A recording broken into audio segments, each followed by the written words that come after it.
Sir, a revert to ECQ. Lockdowns have been happening all over the world, but it has been said time again that we cannot afford another lockdown. Maybe the other countries could afford it, but we could not. But it has again happened, even after pronouncements of the government saying we would never go back to this yet again. Do you think we had a choice? Well, I think the government had no choice because it was not pursuing the other strategies. I think I think what was the decision to open up the economy was correct, but they did not properly prepare for it.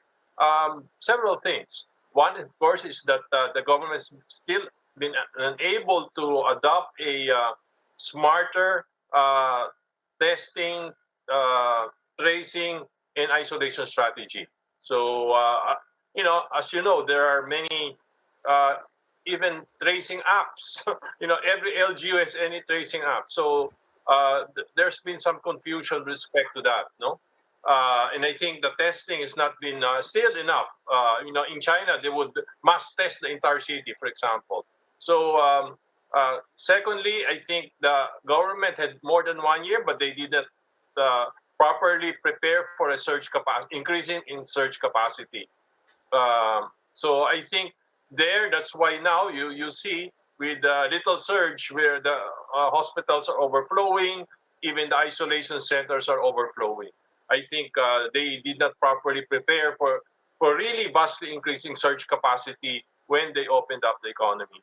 And thirdly, of course, the messaging has been mixed. With, of course, some of the authorities showing that they're violating the health protocols. So again, this created a confusing message to the public, and therefore that contributed to the laxity in following the health protocols.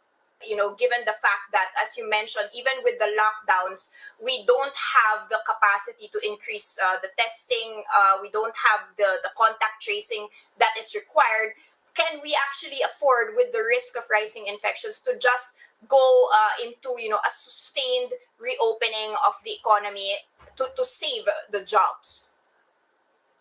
Well, it's really a tough choice,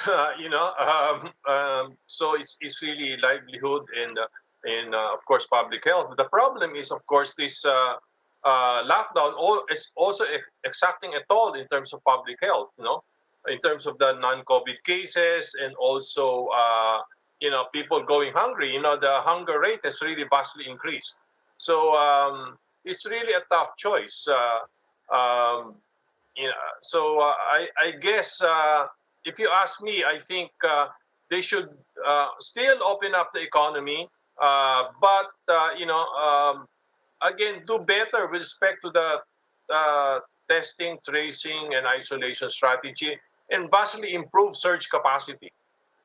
Because of our present fiscal position, we can you know afford it for a while. The problem is that you know a lot of companies probably will go under if this is prolonged. Under the system. Uh, so I think the government cannot afford to sustain this for long. So it has to make a difficult choice, whether to save lives by saving the economy or just pure lockdown. And as you said, the World Bank has said that it has not been effective. These lockdowns have not been effective.